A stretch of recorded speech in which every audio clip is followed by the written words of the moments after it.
Kegiatan sosialisasi yang digelar Balai Monitor Spektrum Frekuensi Radio Kelas 2 Banjarmasin ini dihadiri Kepala Dinas Kominfo Provinsi Kalsel, Ketua KPID, Kepala BPBD Kalsel dan Kabupaten Kota, GM Perum Lembaga Penyelenggara Pelayanan Navigasi Penerbangan Indonesia, Lembaga Penyiaran Kepala BMKG dan Orari serta Rapi.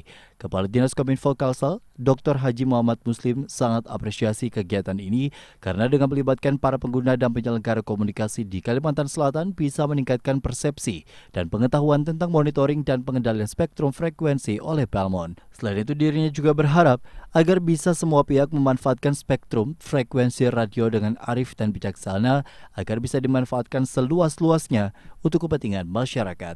Terkait dengan hal ini, Kadis Kominfo Kalsel juga menilai kegiatan sejalan dengan program yang kini tengah dilakukan, yakni menjalankan program perpindahan penyiaran atau switch up dari analog ke digital, hingga spektrum ini bisa lebih banyak lagi dan dimanfaatkan seluas-luasnya untuk kepentingan lain, baik monitoring bencana, penerbangan, dan lainnya. Ini saya kira sangat penting dan perlu kita lakukan. Ya, kami mendukung dan itu mengumpulkan para komunitas pemanfaatan radio ini, sehingga pemanfaatan spektrum radio itu akan lebih tertib, ya, aman, tidak mengganggu sistem yang lain.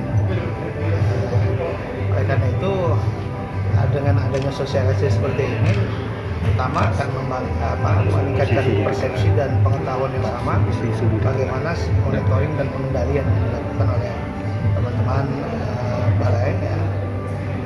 Karena itu kita semua dalam memanfaatkan betul-betul bisa arif dan bijaksana, sehingga spektrum radio yang saat ini dimanfaatkan bisa digunakan sebaik mungkin. Dan kita juga harus mendukung, ya, karena saat ini juga sedang perpindahan, ya, analog switch off.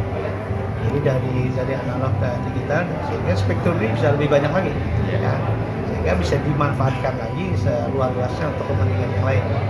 Apakah kepentingan dalam monitoring bencana, kemudian penerbangan, kemudian banyak hal, ya, yang bisa dimanfaatkan nanti. Sementara Kepala Balmon Kelas 2 Banjarmasin Mujio mengatakan, kegiatan ini dalam rangka edukasi masyarakat khususnya pengguna frekuensi radio agar nantinya dapat memahami dan mematuhi peraturan dan ketentuan spektrum frekuensi radio dan alat perangkat telekomunikasi. Mujio menegaskan dengan tertib pengguna frekuensi radio akan dapat meminimalisir terjadinya gangguan pengguna frekuensi radio. Menanggapi adanya gangguan pada Airnav atau frekuensi penerbangan, Mujio menjelaskan bahwa pihak Airnav sudah menyampaikan aduan sebanyak 3 kali dan pihaknya sudah menyelesaikan di lapangan.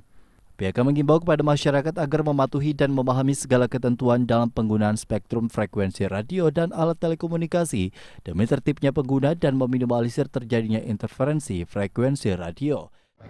Kadis tadi bahwa di dalam rangka untuk mengedukasi masyarakat, khususnya pengguna frekuensi radio, agar nantinya dapat memahami, ya, dan mematuhi ketentuan dan peraturan penggunaan spektrum frekuensi radio dan alat perangkat telekomunikasi. Ya, itu sudah utamanya. Nanti seperti tadi juga disampaikan Pak Kadis untuk mewujudkan tertib pengguna frekuensi radio, sehingga kalau tercipta kondisi tertib tentunya juga akan dapat meminimalisasi terjadinya kemungkinan gangguan penggunaan spektrum frekuensi radio. Gangguannya seperti apa, Pak? Gangguannya seperti apa? Ya, ini kalau yang sudah terjadi ada beberapa kali, ini khusus untuk gangguan frekuensi penerbangan, ya. Frekuensi penerbangan ini dari pihak Airnav sudah menyampaikan aduan sebanyak 3 kali dan kita sudah melakukan penyelesaian di lapangan terkait dengan gangguan sistem komunikasi radio navigasi penerbangan dan frekuensi keselamatan yang mereka pakai untuk mengatur ini, ya, arus lalu lintas pesawat. Yang paling menonjol gangguan dari apa, Pak? Dari radio, dari TV atau gimana? Sumber gangguan kemarin ada beberapa LPL juga, tapi sudah kita selesaikan dan sekarang sudah normal kembali. Dalam sosialisasi ini juga dihadirkan perwakilan dari Kominfo Pusat dan Airnav Banjarmasin yang memberikan edukasi terkait penggunaan spektrum frekuensi sesuai peruntukan dan tidak melanggar aturan. Tim Liputan Duta TV, dan Kominfo Banjarmasin.